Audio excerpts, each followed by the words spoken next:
All right. Good morning, everybody, or good afternoon, or good evening, depending on where you're tuning in from all around the world. Thank you for joining us at the Museum of Flight today for today's virtual public program. My name is Cale Wilcox. I am the Public Engagement Manager at the museum. We are still doing our public programming in the virtual realm for the time being, as we continue to safely work through the current health situation as best we can. So thank you again for joining us all. We have a very special program for you today. It is episode 2 of our Flying the Virtual Skies series.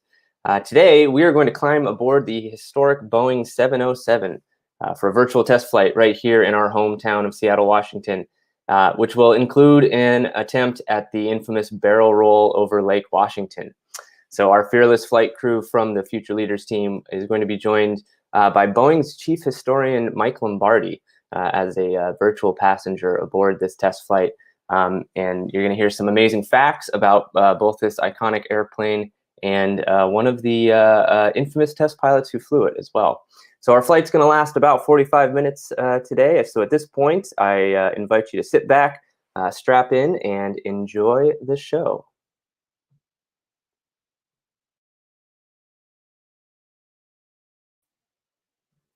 However, before we start, I almost forgot to mention the most important thing. Stick around after the flight. We're going to have a live Q&A with our pilot for our flight today, as well as Boeing's chief historian, Mike Lombardi.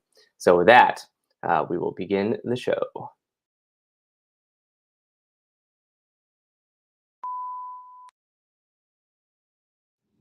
Hi, everyone. I'm Alec, and I get to be your host today on this episode of Fly the Virtual Skies.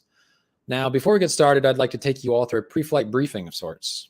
This inaugural flight of the Boeing 707 is going to take place in Seattle. We're going to taxi out, take off, climb up, get into the air show block, and perform our air show for thousands of screaming fans. Afterwards, we're going to go ahead and return to Boeing Field, where we will perform an approach and a landing. Now, as with any aircraft, it's extremely important to use checklists in order to manage aircraft systems both in the air and on the ground. And with that in mind, I'd like to take this time to introduce my good friend Zach, who's going to be helping out with checklists on this flight. Hey everyone, my name's Zach.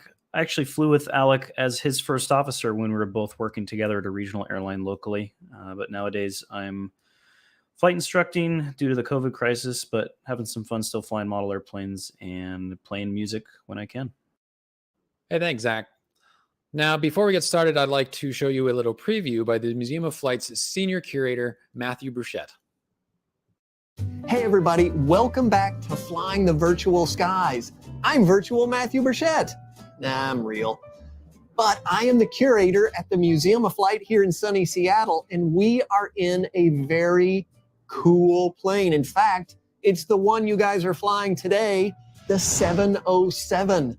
Now, you probably know this, but the 707 was built in 1957 by Boeing, and within a year was already in service with Pan Am, flying the super awesome skies of America and the globe. This guy was built until 1979. While it wasn't the first jet airliner, it is really the one that is credited with ushering in the jet age. It was the bomb diggity plane of its day. Now, behind me is the real office of a 707, which is what you guys are virtually flying today. So let's take a close-up look of what's going on up there.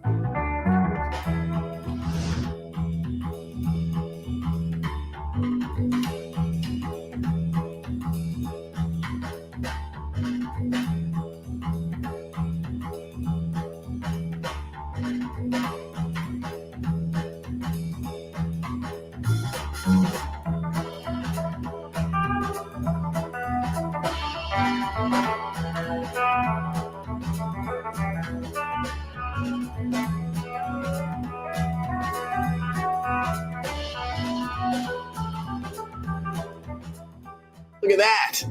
This is obviously not your run-of-the-mill 707. Oh no, this is SAM 970, a VC-137. This is Air Force One. In fact, it's the first jet Air Force One. Nixon was on this thing. How cool is this? But you know what? Something that's also cool, where this plane comes from. What is its lineage?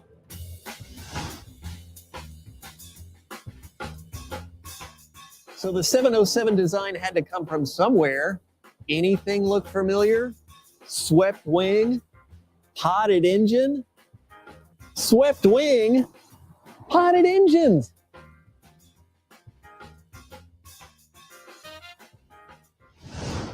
Earlier, I was talking about the 707 making its first flight in 1957. That was the airliner model. But what came before that? Well, remember we were out there by the B-47. That was a medium bomber that Boeing built, and it was the first one they built with swept wings and those potted engines. And guess what? That transferred right over to the 707. In 1955, Boeing rolled out the prototype 707, and it was known as the 367-80. And that day in 1955 was a banner day for Boeing. And why? Because of one guy, Tex Johnston. He's the pilot that flew the prototype 707. Oh, but he didn't just fly it. No, baby. He rolled it. And he rolled it in front of everybody. We're talking Boeing execs, airline execs, anybody that was at Seafair. He did it in front of a huge crowd. And guess what? We got his boots.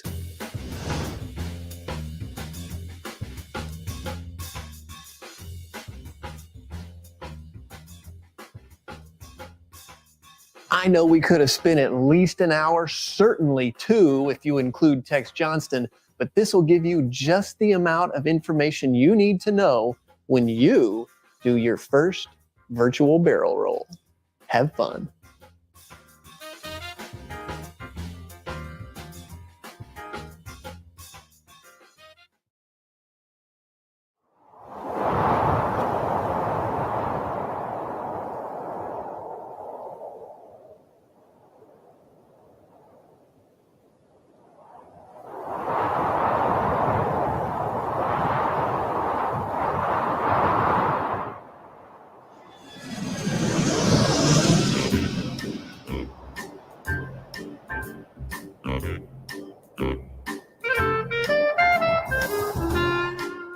The year is 1978.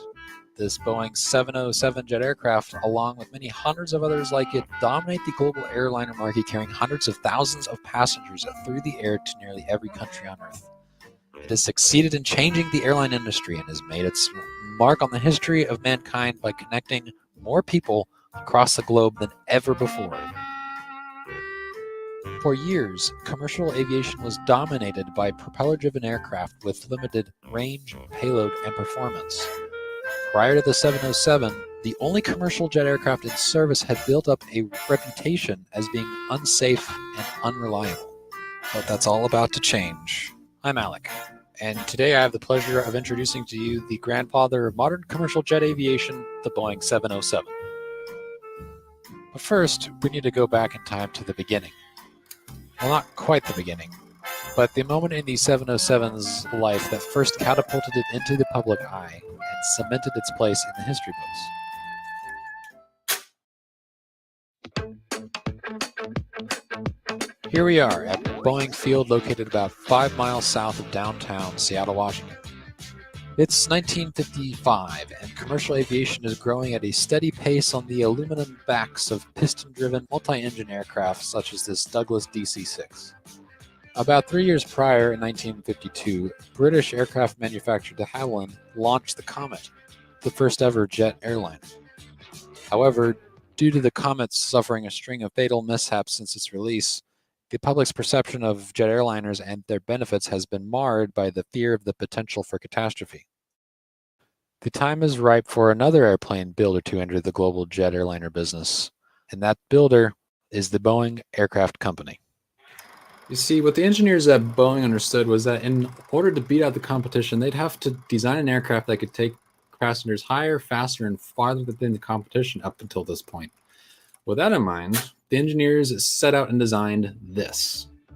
The Boeing 367-80, internally known simply as the Dash 80.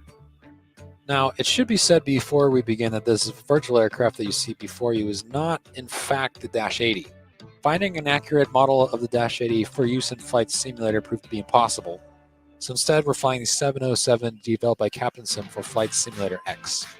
There are some differences when it comes to the aircraft's visual appearance and avionics, but overall the representation is close enough to the Dash 80 for our purposes.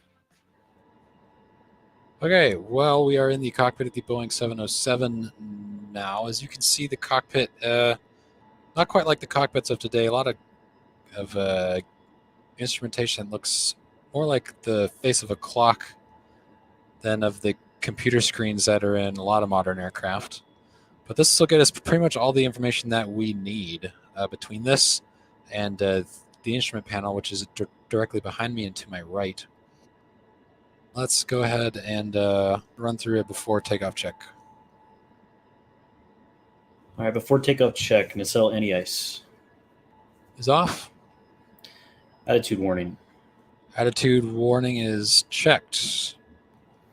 Ground start switch. Ground start switches are off. Window heat. Window heat's off. Probe heaters. They are on. Flight director, flight instruments, and radios. Set. Speed brake lever. Full forward. Flaps. Let's see, you got to move the flap lever. It's moved.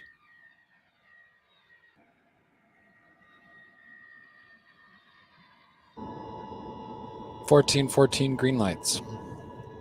Start levers. Start levers, idle detent. Stabilizer trim. Just gonna move this wheel. Set for takeoff. Flight controls. Check full direction and full freedom of movement on all my flight controls. It's the yoke. And checking the rudder pedals. Checked. INS. Is set.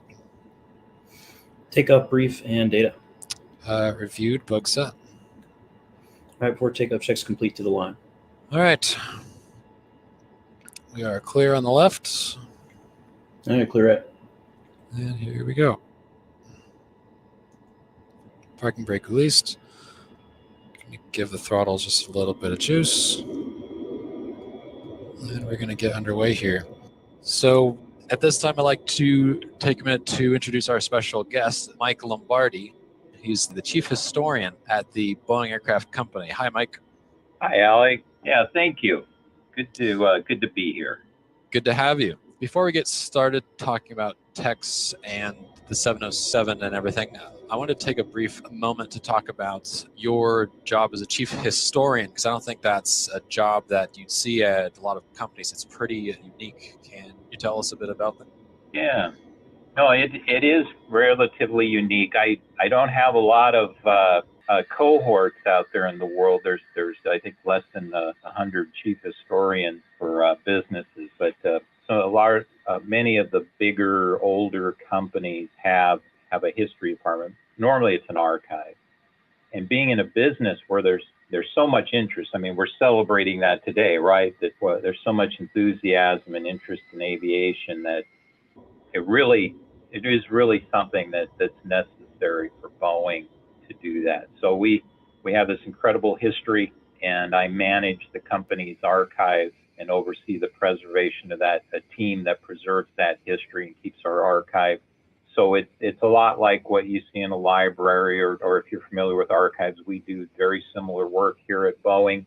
But what kind of sets us apart is that we are a corporation, and in being a part of a corporation, we're expected to contribute to the company, make a contribution. So that's really our focus. How do we leverage that incredible history of the Boeing company and help the company's business? And so that's kind of my job. It's a bit of a PR communications job. being a storyteller. What we're doing today is one of the reasons why I'm here at Boeing. It is an incredible privilege. I have to pinch myself every day to really, as a historian, to be able to actually work in history is it's very rare, and I realize that I'm very lucky to have this position, and very thankful to the Boeing company and all the leaders at Boeing over the years who have seen the value in preserving the company's history, including helping to start the Museum of Flight. Very cool. So today we plans to take off runway 31 left at Boeing Field. That's going to get us flying to the north and get us set up pretty well for our entry into the air show. Using your historic knowledge that you have of Boeing and a bit of that history background, I'd like to kind of start our talk about the 707 inaugural flight and the 707 with the people kind of involved, and also where Boeing was as a company at that time. What can you tell us about the kind of commercial airline environment at the time back in 1955? Yeah, so even going back before that, before the Dash 80, where did this start? And the thing that a lot of people don't realize is that at that time in history, in the late 1940s, early 50s, Boeing was a military airplane company. We had finished building a handful of Stratocruisers, and that was pretty much it. The company was really involved in a number of military contracts, and one of those programs right after World War II was the B-47, is a contract to build a jet bomber for the Air Force. And Boeing brought together two very important elements that are fundamental to commercial jets today, and that is the swept wing and the podded engine. So that basic design that you see on all of Boeing's airplanes today, and all the planes built by Airbus, where the wings are swept back and the engines are in pods and nacelles that hang below and forward of the wing, that was discovered at the Boeing wind tunnel back in the late 1940s, right after World War II. So that design was an important discovery, and that became the initial airplane that was built was the B-47. So really, that airplane is fundamental to all of the big jets that we make today, and as well as what our competition makes. So really important, and I argue that airplane is, I'm a little biased, but I think it's like the second greatest airplane in history after the Wright Flyer for that reason. But where Boeing started, they gave the Air Force this revolutionary jet bomber, and then the Air Force came back and said, hey, we need a bigger bomber. We need something that can fly from the continental United States. Because remember, this is during the Cold War, and our adversary was the Soviet Union, and they had to plan for conflict. And the main agency that did that was the Strategic Air Command of the Air Force, and Boeing was the major supplier to the Strategic Air Command. So came back and said, we need a bigger bomber with more range, and Boeing offered up a turboprop. And the Air Force said, no, we've got the B-47. We know we want a jet. So the problem that Boeing had to work out with those inefficient early jet engines was, how do you make a jet bomber that can fly long distances, that can make it from the United States to the Soviet Union?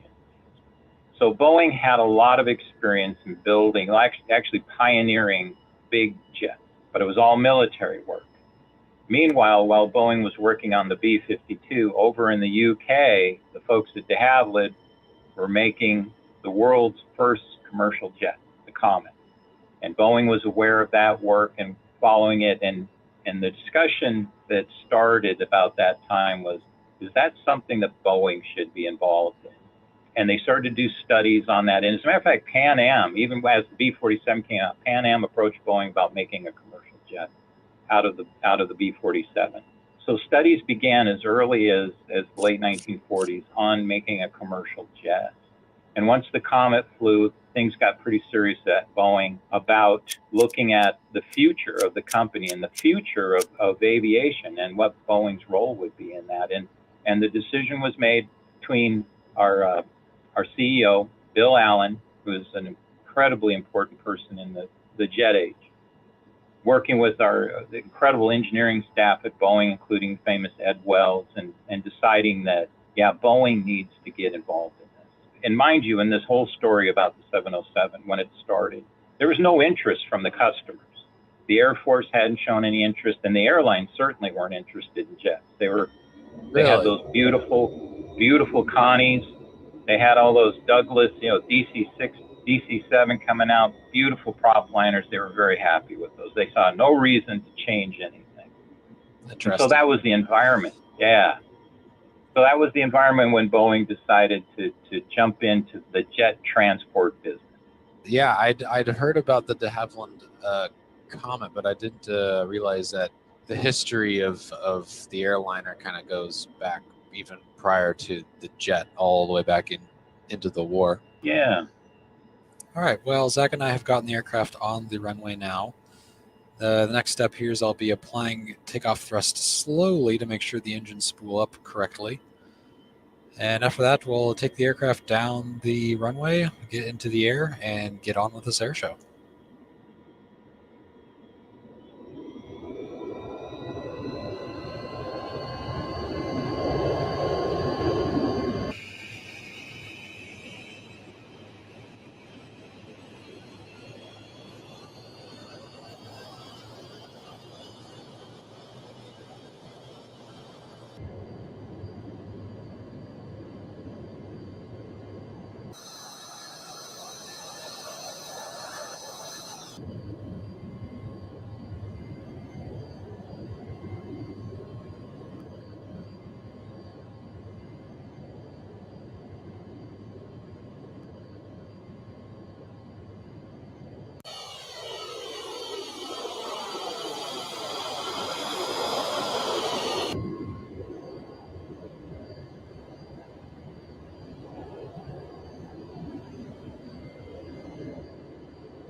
There is 1,000 feet above the ground right there.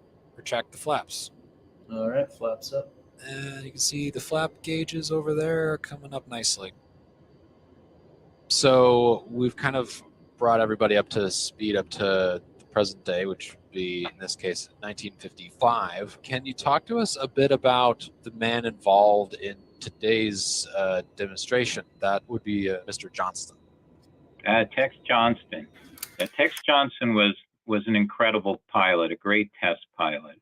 And he had started as a very young man. He actually joined what they called the flying circus back in the day, flying biplanes and doing barnstorming. And that was his start.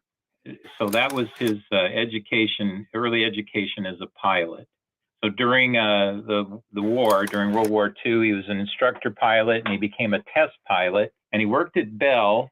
He test flew the P-59, the first American jet. He was test pilot on that program. The P-63, the King Cobra, and went on to be the test pilot for the X-1 program. So, of course, the famous X-1 that Chuck Yeager broke the sound barrier with, and Tex was the test pilot. Yeah. No kidding. That's super cool. So he had a really good background and had built a really good reputation as a great test pilot. Very instinctive, very, very good pilot.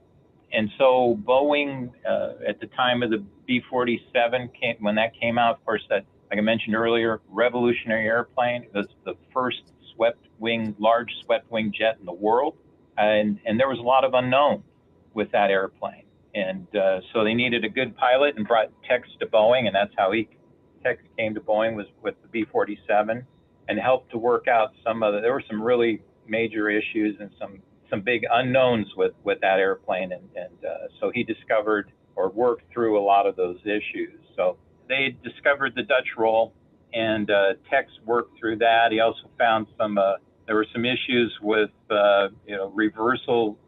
control reversal and such at altitude, and different things that came up because it was a very clean airplane and the swept wing, and just a lot of aerodynamic issues that came up. And one of the things that, based on Tex's observations, they went out and he showed them where Boeing engineers developed those wing fences, the little tiny squares of metal that they glue onto the top of the wing. And they discovered that part of the instability could be cured by that. And Tex actually went out onto the wing and pointed and said, put them here. He was that kind of a pilot. So, Wow.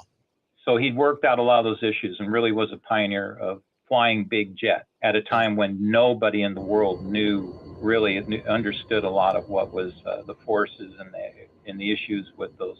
Nobody really understood that at the time. So a really important pilot in pioneering work of jets. Absolutely. Yeah, the first guy in the door, he had to kind of learn everything and then go on and teach everyone else and kind of explain it to everybody else. That's a big responsibility. I know that back then in those days, there were a lot of pilots that were fairly well known to the public. It was well documented, their personalities and kind of who they were as a person. Can you speak at all to who Tex was as a person? As a person, he was very gregarious, outgoing, very confident, and with that capacity, he not only played this role as this chief test pilot, but he was also, you could say, he was one of the chief salesmen for the Boeing company.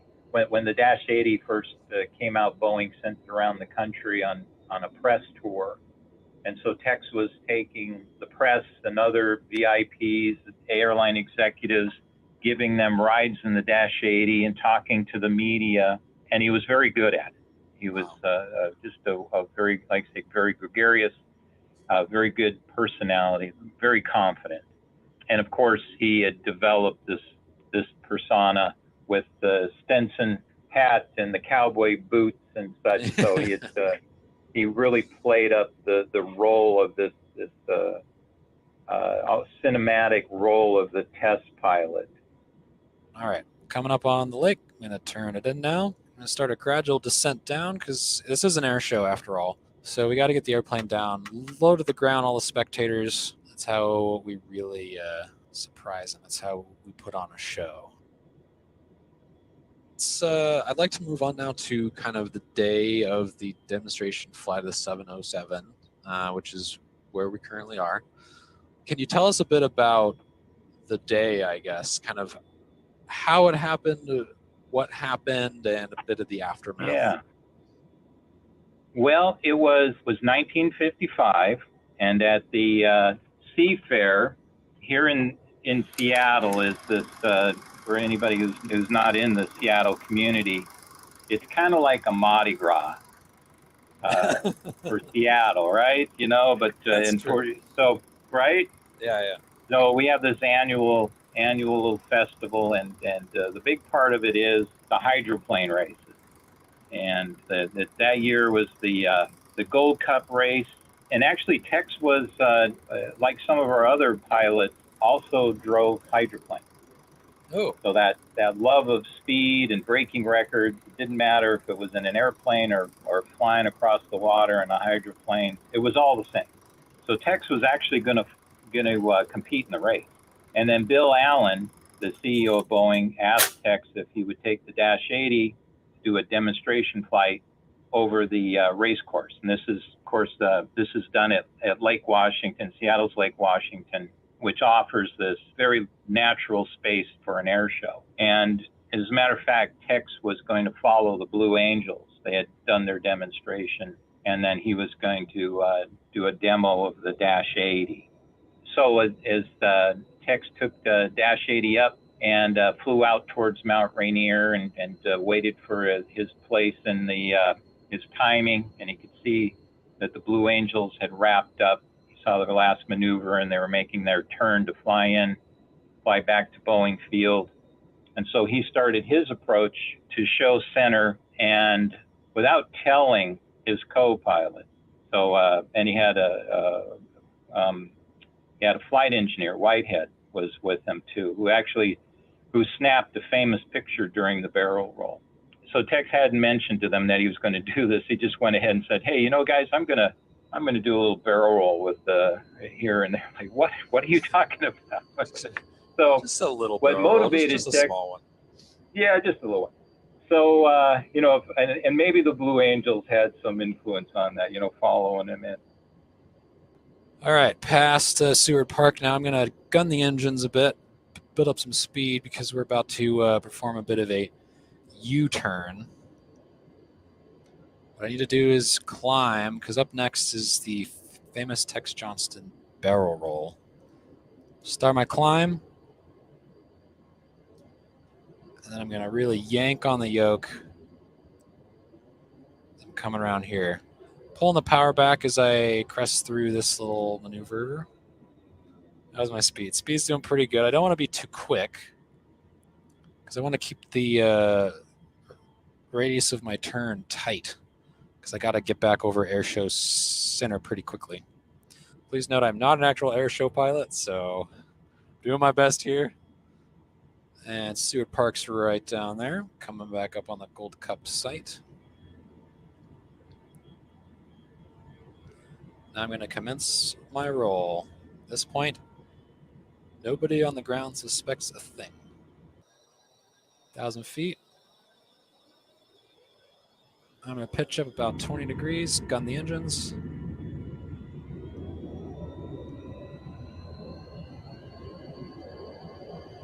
Coming to the top of the roll, I'm going to release a bit of back pressure.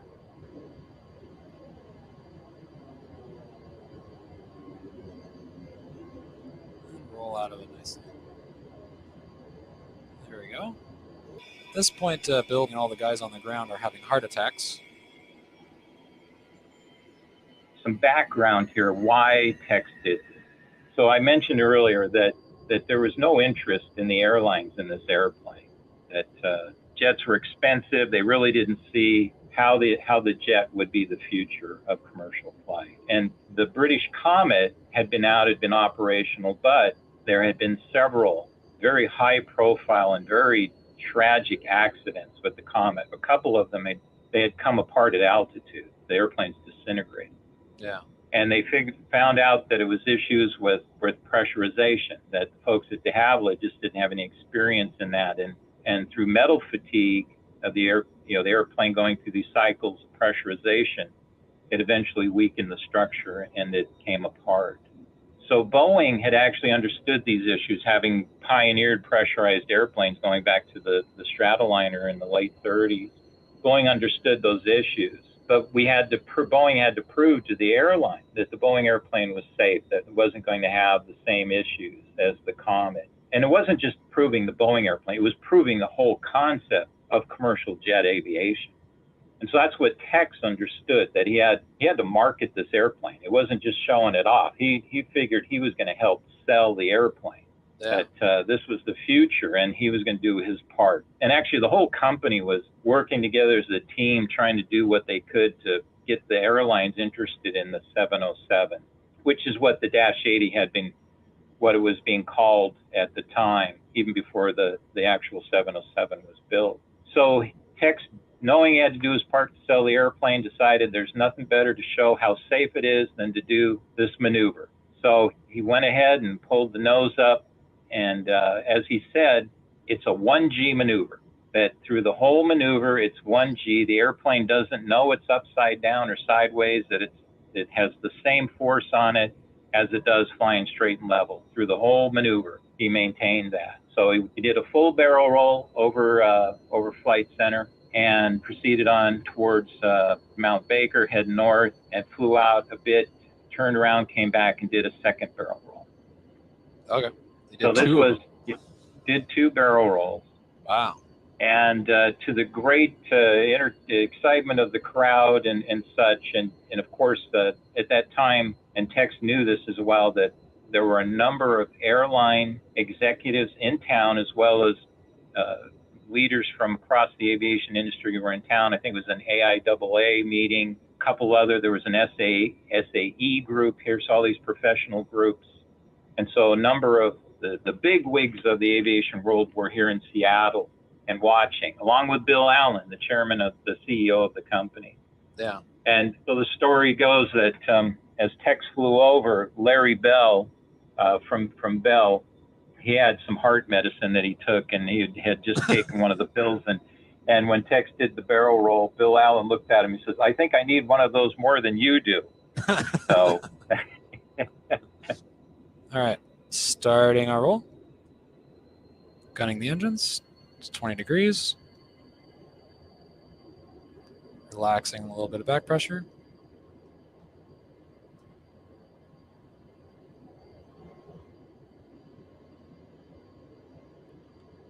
There we go.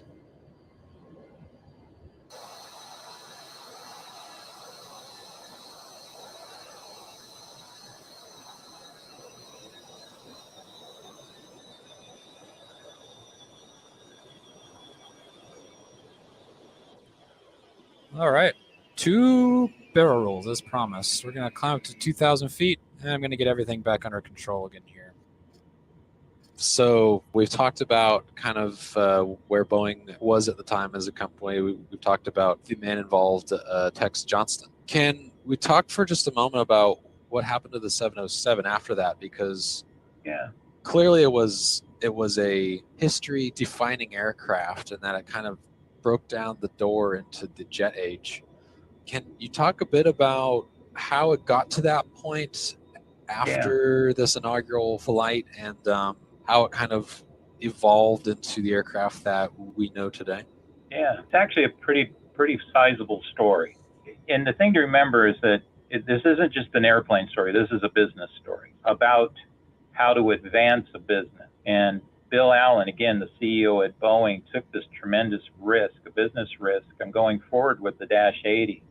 There's, again, the Air Force, the airlines, nobody had shown any interest in a commercial transport. But Bill Allen was certain this was the future. He really believed it and was willing to take a risk in spending the company's money to build this prototype. So they went ahead and built it.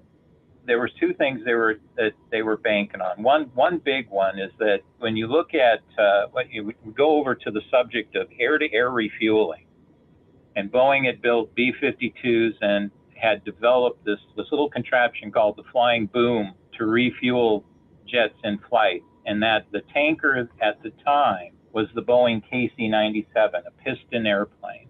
And those airplanes were being used to refuel jet-powered B-52s. And so in that maneuver, they had to fly at low altitude. The KC-97 had to go into a dive. The B-52 had to lower its flaps and landing gear, and with very nominal control, line up and take on fuel from that flying boom. So it was a really difficult maneuver. And this is what I say, that is the moment where commercial jet aviation was born, because Boeing saw an opportunity there that turned that KC-97 into a jet. And that was what really led to the Dash 80, because the Dash 80 is simply, it's a KC-97 with swept wing and jet engine.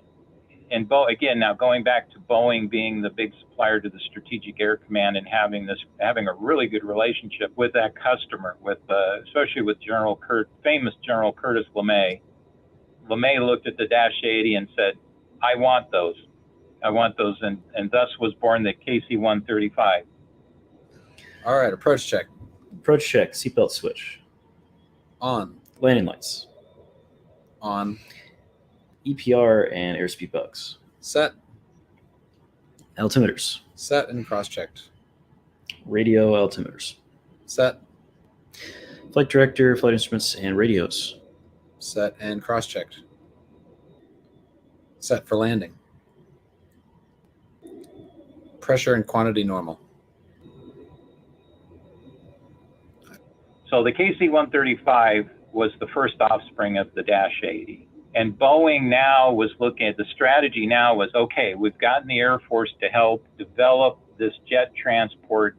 We can use the tooling, and we can use some other benefits from having an Air Force plane already in production to help us make a commercial version. And so that was the hope. And so that's where the Dash 80 comes in now, and they're doing these, Tex Johnson's doing his barrel roll and all this to sell the plane. And now you have Pan Am step up. Wantrip wants this 707. Well, at the same time, the competition at Douglas, those smart people at Douglas, and Don Douglas, brilliant leader of probably one of the greatest leaders of an airplane company in history, wasn't going to let Boeing steal a march in the market. They saw what Boeing saw, that what Bill Allen saw, that the future was jets. And so they jumped in and put the DC-8, showed their ideas for this, for their own jet transport, the DC-8. And the thing with the DC-8, what Douglas, when they looked at the KC-135 and the Dash 80 and what Boeing was proposing for the 707, they decided to put a little less sweep in the wing and make it a little more stable. But the key thing is they made a wider fuselage so they could have 6 abreast seating. So the first 707 that Boeing proposed was 5 abreast. Boeing was trying to use that same fuselage that the KC-135 had. And the KC-135, when the Air Force accepted that airplane, they said, okay, the Dash 80 is too narrow. We want you to add another foot to the diameter of that fuselage. So they did. So the KC-135 was 1 foot wider.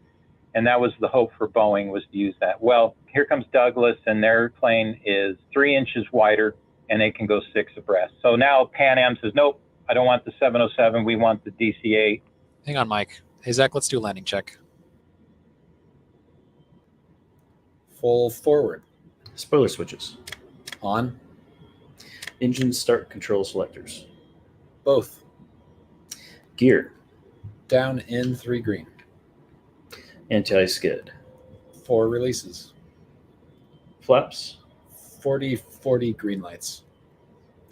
Hydraulics. Pressure and quantity normal. And landing check split. And so now this is really the story for the 707. One of the we always talk about this great risk they took in designing and launching the Dash 80. What the really tremendous business decision that was made was this one.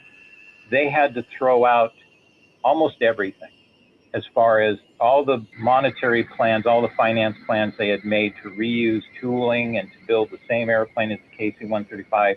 They had to throw all that away and start over. Wow. And that was a huge decision, because the amount of money they spent to redesign the 707 meant they knew at that time they would never recover the cost. Yeah. And so that was a huge business decision they made, to go ahead, redesign the airplane, which they did. Boeing went ahead and added another 4 inches to the fuselage, so it was 1 inch wider than the DC-8 to make a 6 abreast airplane. They increased the wing area and lengthened the wings to get more range. And that ultimately was the airplane that started Boeing's commercial jet business. That was the 707-320. And that airplane really overtook the DC-8 and launched everything where we're at today. So that was an incredible business decision to go forward. They could have just said, okay, we can't afford this. Let's just continue to be a military airplane company and we're good. So. Yeah. Man, so it started off with the Air Force version of the jet, and then in order to beat out Douglas to the Pan Am deal, they added the extra space to the fuselage, the extra seat. The 707 was never a money maker for Boeing. I think it took, the airplane was built for several decades, and it wasn't until after the last plane went out the door, and then somewhere in selling spare parts, it finally broke even. Wow, I did not know that. Wow. Yeah. So, but in looking at the business, and again, I say, we talk about this as aviation enthusiasts. We look at airplanes, but looking at it as a business decision, and we look at what Boeing does, what commercial aviation in this market, the products we create have to last. And when we design a new airplane, you have to look 20 years down the road. Where is that airplane going to be? What's the market going to be like? You can't just plan, like in the car industry. If a car doesn't do well one year, you redesign it. Next year, you have a new one out and it might do better. So, but in the airplane industry, it's, there's a long time between airplanes, and you don't have the money. You just don't have the finances to change a design at all, really. There's just you can't do it with, just in a short period of time. These airplanes have to last and be efficient for a long time. It's just tremendous risk involved in commercial aviation as far as business goes. Yeah, So, you've got to have quite a crystal ball, right? in order to exactly do well in this industry. That's for sure. After landing check. After landing check, anti-ice. Off. Engine start control selectors. Off. Window heat. Off. Probe heat. Off. Flaps. Up. No lights. Speed brake lever. Full forward. Radar and transponder. Standby off. After landing checks complete. Well, Mike, we've about come to the end of our program today. I'd like to personally thank you for joining us and sharing some of your insights into the Dash 80 and the 707. Hopefully we can have you again on the program here real soon. Well, thanks. Yeah, my pleasure. Always enjoy talking about airplanes. If you can't be flying in them, then you can at least talk about them, right? So this was fun. I really enjoyed it, and always glad to help in the future.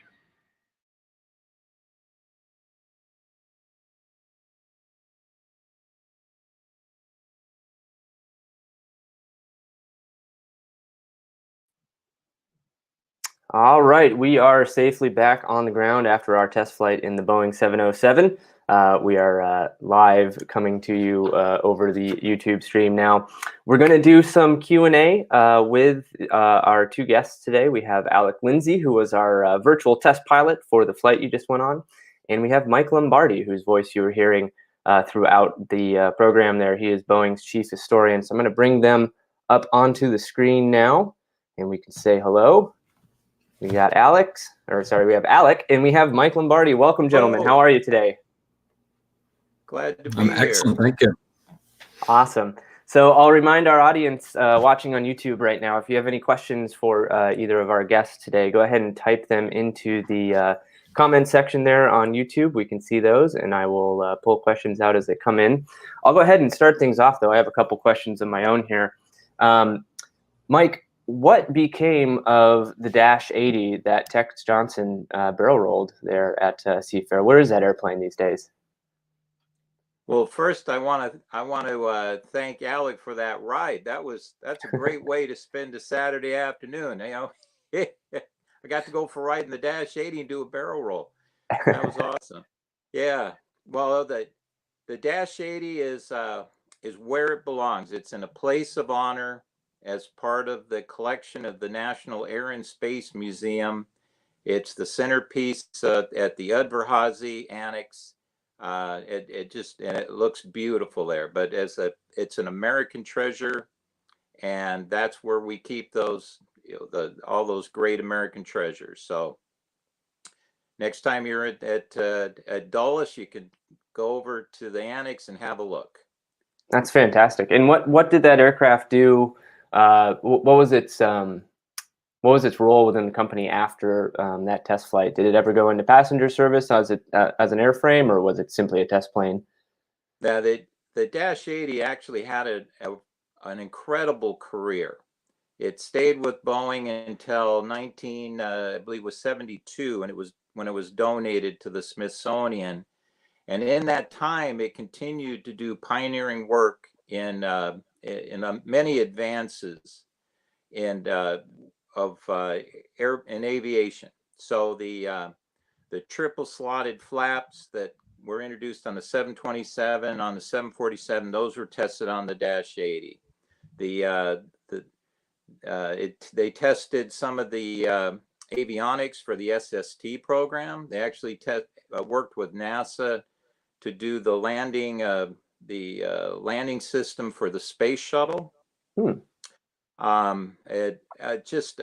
Dash 80 has, actually you could write a book about what it did as far as testing for a lot of the advances that have gone into commercial aviation and other places. So it not only introduced commercial jets for Boeing in the first really successful commercial jet, but it went on to be a workhorse of flight test. Excellent. And along those lines, what became of Tex? Where did he go after that barrel roll? I'm assuming he kept his job. Yeah, he did. And he had a little bit of falling out with Bill Allen, with the CEO of the company, and that might have slowed down his career a little bit. And he ended up he ran Boeing flight tests for some time, and then he was given they actually sent him off on the other side of the country, made him the head of what they called the Atlantic Test Center, and that's where Boeing tested a number of missile programs. And then he was the head of the X-20, the dinosaur program. Mm. And so he had a couple of interesting jobs, but he eventually left Boeing, and then he went on to start up a company, well, be part of a company that their main product is what I think a fascinating airplane that I think a lot of people recognize, but the Guppy and the Super Guppy at Aerospace Lines. So that those are the journey that Tex made after the Dash 80 and his work with the 707 program. One of the bits of information I learned from this flight in your commentary there, Mike, was that that Tex had worked for Bell previous to Boeing. I wasn't aware of that, and I didn't know he was involved in the X-1 test flights. That's quite a change of speed going from the X-1 to the Super Guppy over the course of a career.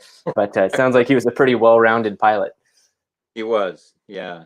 Tex again, it was a really good pilot, and really at the end of that generation, that was the kind of the right stuff pilots, right?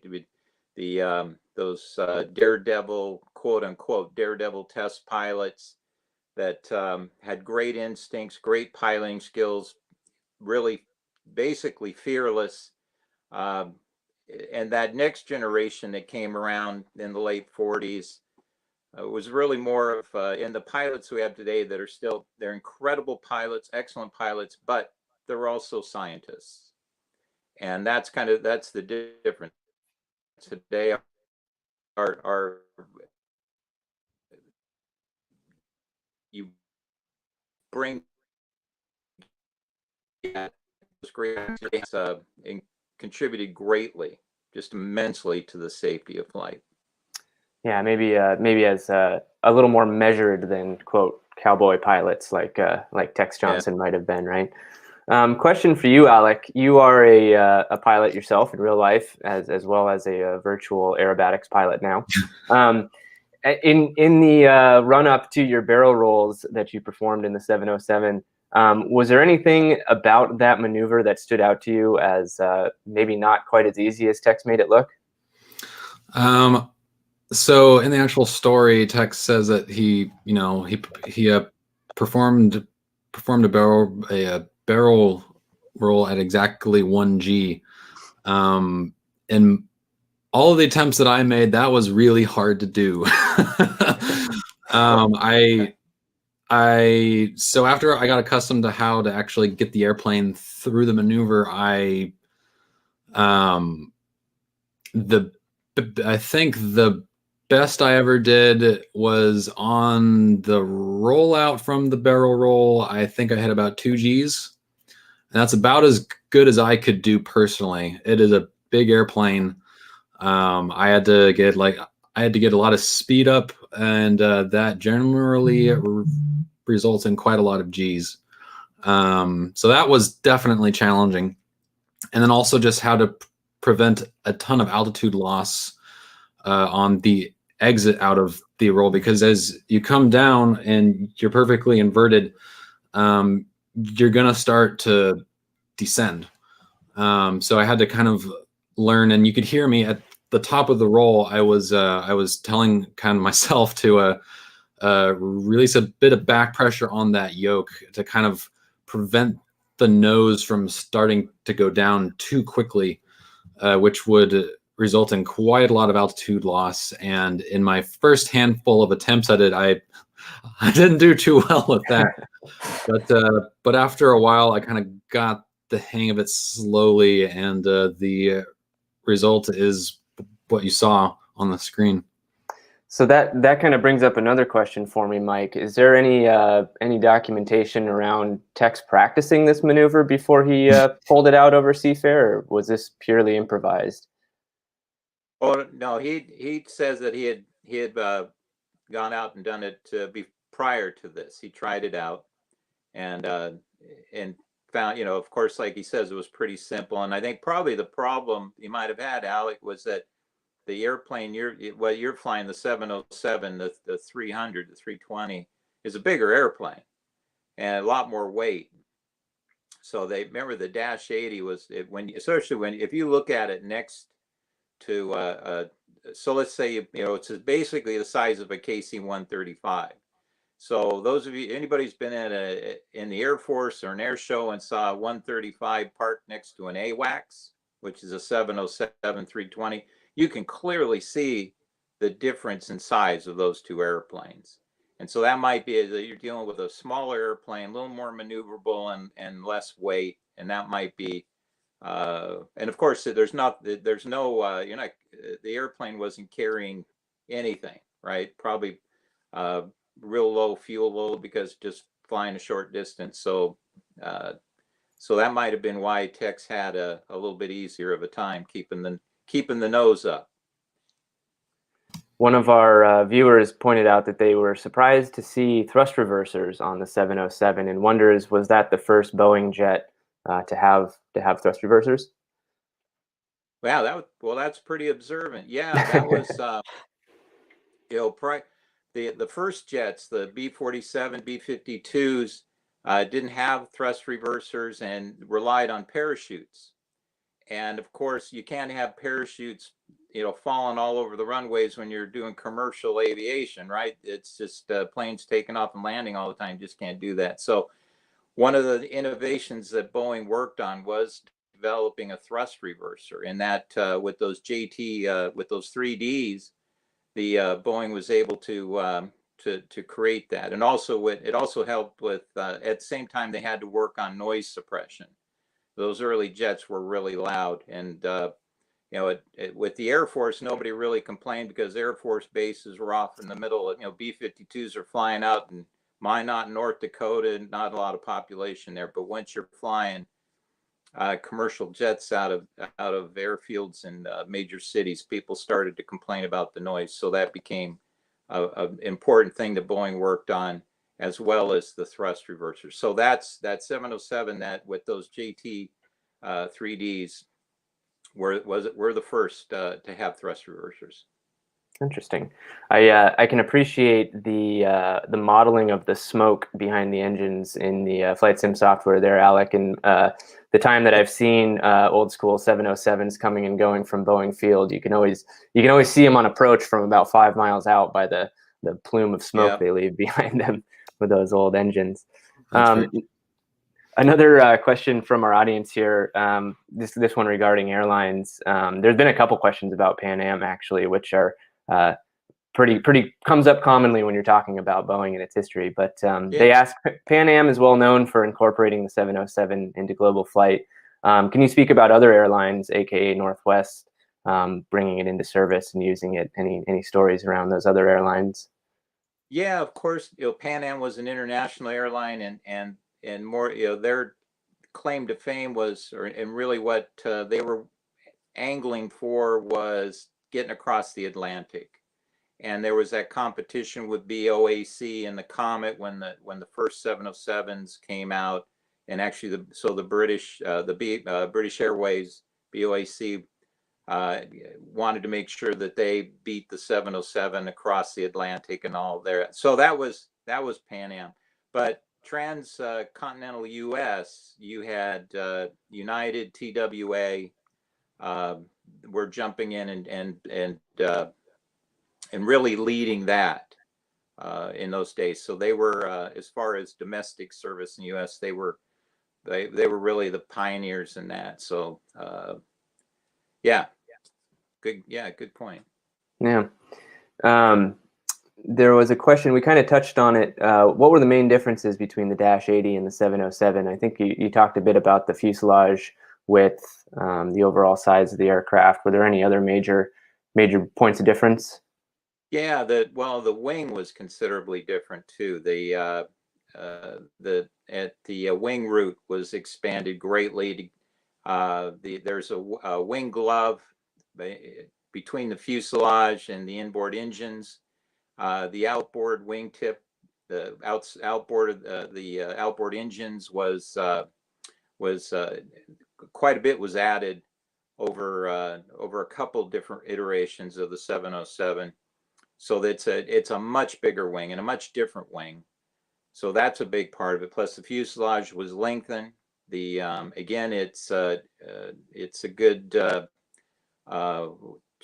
Let me do some quick addition. 16 inches wider in a fuselage. So a lot of differences. And a matter of fact, the commonality between the KC-135, which is very much like the Dash 80, follows very close to the dimensions of the Dash 80. Because of all the changes that Boeing had to make to compete and better the DC-8, when everything was finally done, the commonality between the 707-300 and the KC-135 is only about 22-25%. Yeah, you mentioned in the flight there that they basically rebuilt all the tooling for the 707. I guess at that point, I mean, philosophically, it's a different airplane, right? Yeah, there's a lot of similarity. Of course, it looks very much the same, and internally there's some parts that are the same. But that's basically what it came down to was that a lot of the similarity between the airplanes is really in the forward fuselage, around the flight deck and forward. But again, the wing is completely different, wider, longer fuselage, and it was a very different airplane, and again that worked out to be really an incredible business decision to go forward with that. It's interesting comparing 1950s airplane design and alterations on a design with something like, say, the design of the 787, right? Because that whole airplane was probably, down to the last nut and bolt modeled inside of a computer before it was ever made. Right. Whereas in the 50s, they made an entire airplane, changed the whole thing up, and kept on making alterations down the road, right? Yeah, the tools we have today do make things a little bit easier. Starting with the 777, the 777 was the airplane that really pioneered that aspect, where it was completely designed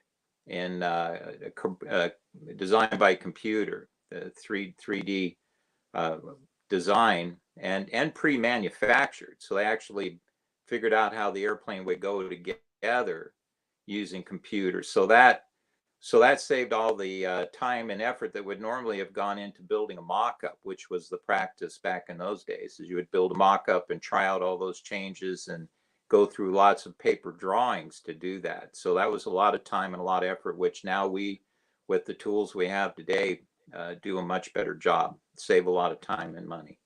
Yeah, much more efficient, I'm sure. Yeah, a lot more efficient, and it makes a much more an airplane that's a lot safer and easier to maintain, because you can figure all those things out on computer before actually building the airplane. And then speaking of computers, Alec, there was a question earlier about the software that you use to recreate this flight.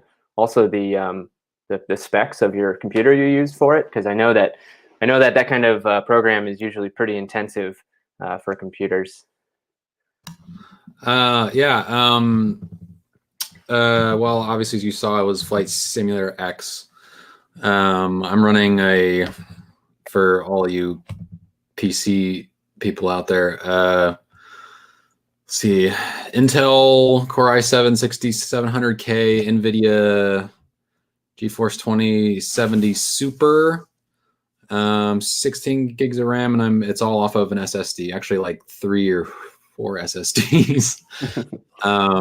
So it does pretty well. It's an older simulator, so you might have seen some kind of interesting visual glitches and stuff like that. Trying to basically, at this point with FSX, it's like trying to put a bit of makeup on a pig. So I did my best there, trying to find a balance between making it look good, but still like allowing myself to get the sort of performance out of the simulator that I needed to actually do a barrel roll. But yeah, that's my rig and a bit about the simulator, and overall it worked pretty well. And then as a real life pilot, how do you find the fidelity of modern consumer flight sim software compares to the real thing? It's getting extremely impressive. You can go out and buy for anywhere between like 50 to a couple $100 full flight simulators that will very closely emulate just about every aspect of an airplane. There's stuff out there for Airbus. There's stuff out there for Boeing. There's all kinds of aircraft out there that are now pretty close to fully modeled. Now, personally, I stick to stuff that's a bit more casual just because I am a pilot and, you know, my day job. So I like to kind of come home and relax. But yeah, if you are trying to get close to life, you can get pretty close to life now, especially with virtual reality beginning to become more commonplace, I'd say. A little bit.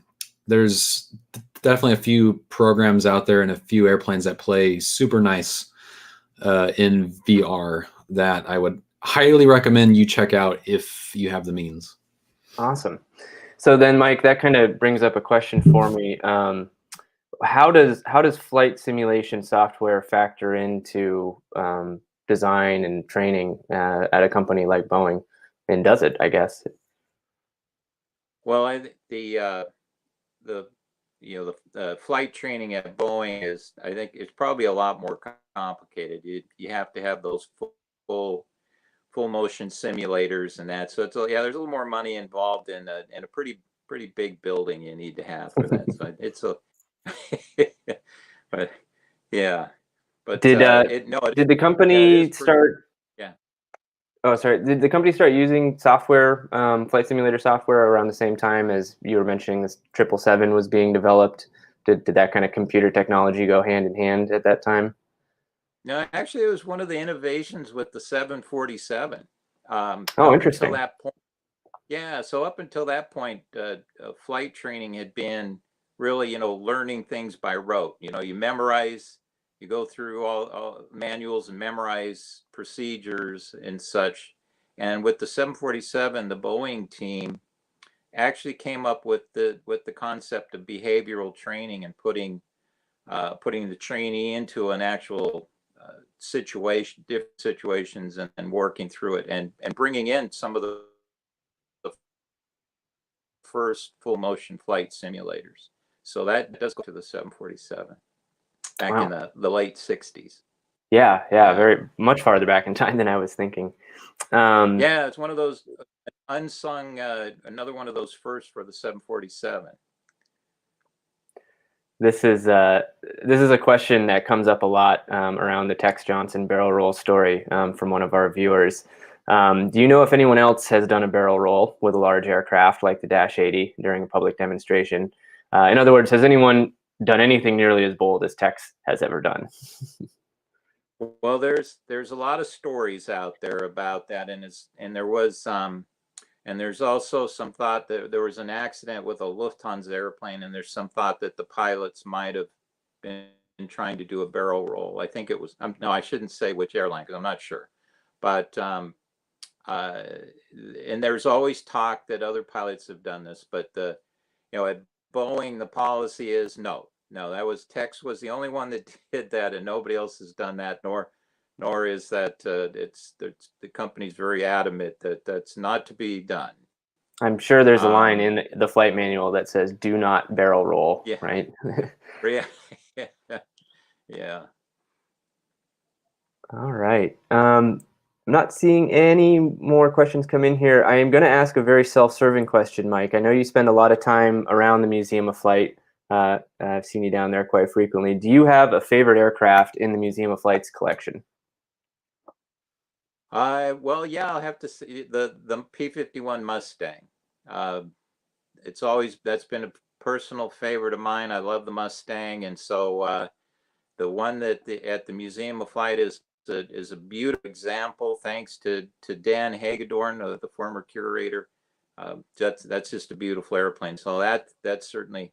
Yeah, I know you probably want me to say the 747 or 707, maybe, but I love that Mustang. And yeah, the the B-17, the Flying Fortress that the museum has, one of the only F models, is a beautiful airplane. That's one of my favorites. And the B-47. That's interestingly one of my, that's a favorite as well. Beautiful airplane. And that's just another great airplane. So there you have it. The top three. I'll point out to our viewers, next time you have a chance to visit the Museum of Flight, we did last year update our World War II exhibit, which the P-51 is part of. We swapped out some artifacts for some ones that haven't been seen before.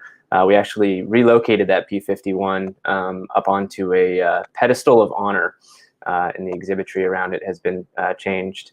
There's some pretty cool new stuff down there, so be sure to check our website for dates and times when we're open to the public on a fairly limited basis right now, but there are opportunities to come down and see the museum. And then Alec, how about you? Favorite airplane at the museum? Do you have one? That's a really hard question. I'm a big fan of the Corsair. Also a big fan of of all the warbirds over there in the personal courage wing, but the Corsair has a special place in my heart, just from the engineering aspect of, dropping down the wings to fit the prop and all this other stuff. I think it's just a super, super cool aircraft. Yeah. Good choice. I agree. I would agree with that one as well. Well, gentlemen, it's been great. We're getting up towards the end of the program here. Any final thoughts that either of you would like to leave us in the audience with before we depart? Mike? I just want to say great work on the production of this. That was really impressive, and I really appreciate having the opportunity to work with you on this. Really well done. Well done. Hey, I appreciate it, and I'd like to thank you as well, obviously, for coming in and doing that call out. That was a lot of super interesting material that we covered, and I personally learned about. For me personally, I like to give a special shout out to my whole team that helped. There were about 3 or 4 of us that put a lot of work into this over the last 2 weeks, and indeed the last 3 months as well. So I'm glad to be able to actually present it to all of you. Excellent. Fantastic. Yeah, huge thanks to you, Alec, and the Future Leaders team. Also you, Mike. I will point out, we mentioned the P-51 here a minute ago. That will actually be the topic of episode 3 of Flying the Virtual Skies. I hear a rumor. So be sure to check the Museum of Flight's website calendar page for updates on that program as it comes together and when it will be happening. And with that, gentlemen, thank you so much. We're going to go ahead and terminate today's program. We hope to have you both back soon. Everybody out there watching, thanks for joining us today. Thank you for your questions. Hope you have a wonderful weekend wherever you are in the world, and we will see you next time at the Museum of Flight. Bye. Take care, everyone. See you guys.